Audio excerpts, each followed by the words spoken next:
everyone, and welcome to this explainer. Today we're doing something really cool. We are looking under the hood of human psychology to explore the actual mechanics behind how therapy works.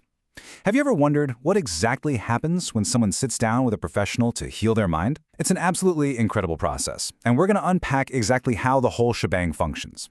Because a lot of folks wonder, right, is psychotherapy just giving advice? It's a super common misconception. Therapy isn't just two people having a casual chat over coffee. Actually, scratch that. It's definitely not just a wise person handing out life hacks to a friend. In reality, it's a highly structured, scientific process. It's a targeted intervention built entirely on rigorous psychological principles. So, here's our roadmap for this chapter. We're going to breeze through the nature of psychotherapy, the Therapeutic Alliance, how we formulate a problem, classifying therapies, and then we'll jump inside behavior therapy and cognitive therapy. Let's dive right in. Section 1. The nature of psychotherapy. Okay, so the absolute bedrock rule here. Therapy relies on trained experts applying systematic theoretical principles to actually change maladaptive behaviors. It's a purely voluntary relationship, and the goal is solving problems. Seriously, an untrained person trying to play therapist might literally cause more harm than good. It requires someone who's had intense, practical training under expert supervision to safely guide a client. The goal? To lessen that emotional pressure and crank up their self-awareness. Section 2. The Therapeutic Alliance. Now, you can't just apply psychological techniques to a human being like you're fixing an engine. You need a very specific kind of connection.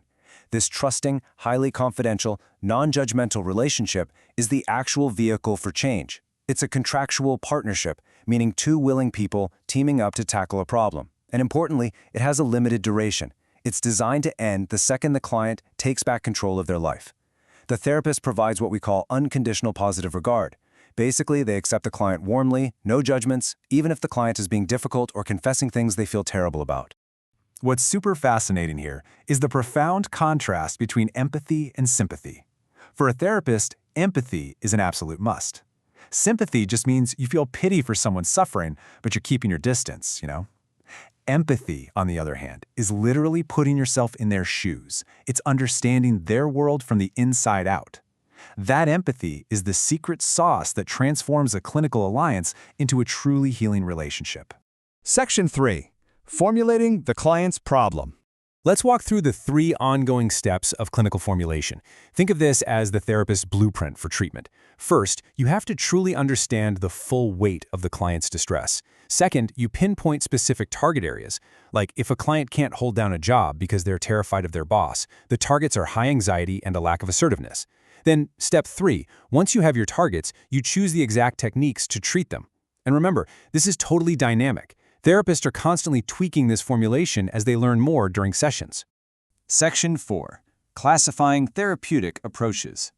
Let's do a super quick timeline to contextualize all this. Historically, the psychodynamic approach hit the scene first. Think Freud and classical psychoanalysis. Then came behavior therapy, which completely flipped the script to focus only on observable actions. Finally, we got the existential therapies, often called the third force, which zoom in on human meaning and personal growth.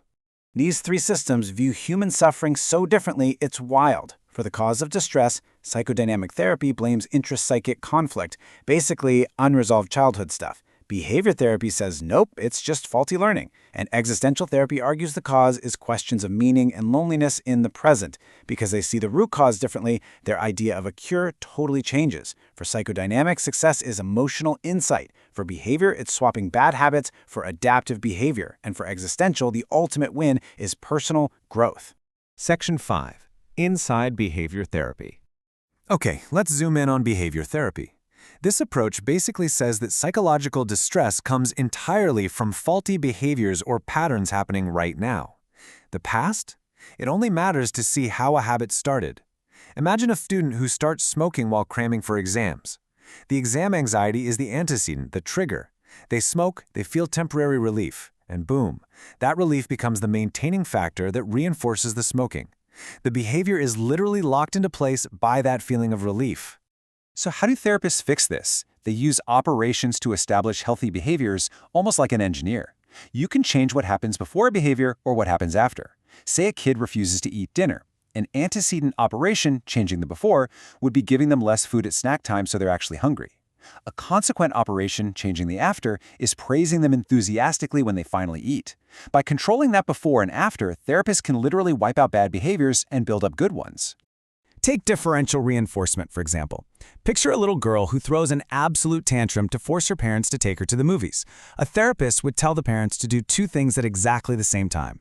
Positively reinforce the good behavior by taking her to the cinema only if she asks politely, and negatively reinforce the bad behavior by completely ignoring her when she sulks.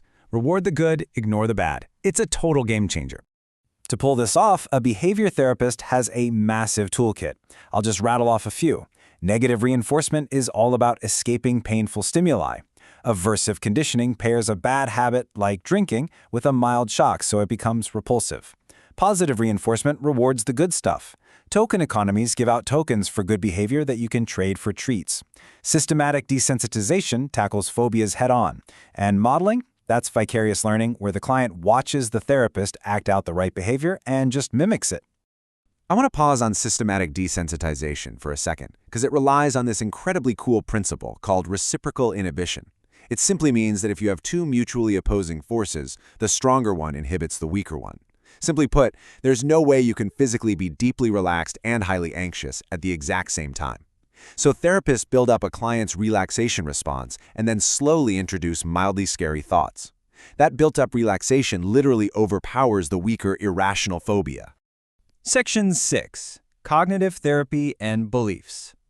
Now contrast everything we just talked about with cognitive therapy. These therapists don't just look at your outward actions.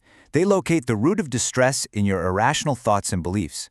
They argue it's not just the external world causing you pain, it's how your own internal beliefs are distorting your view of reality. To make sense of this, we look at Albert Ellis's rational emotive therapy, which uses a super simple ABC analysis. A is the antecedent event. Something happens in your life.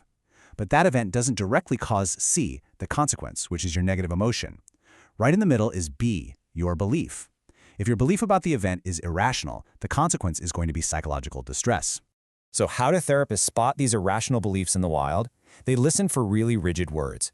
Irrational beliefs are almost always riddled with musts and shoulds. Things like, I must be perfect, or people should always treat me fairly. These are dangerous, inflexible demands placed on a world that just isn't going to conform to them. The cognitive therapist's whole job is to aggressively hunt down and challenge those musts and shoulds. To wrap up this explainer, I really want to leave you with a provocative thought to chew on. Take a second to look inward. Are your own internal musts and shoulds distorting your reality right now? Are there rigid demands you're placing on yourself or on other people that are just causing you totally unnecessary stress? Understanding the mechanics of therapy isn't just for clinicians. It's a mirror showing us how we all operate. Thank you so much for joining me to unpack these therapeutic approaches. Keep exploring, and for sure, keep questioning your own reality.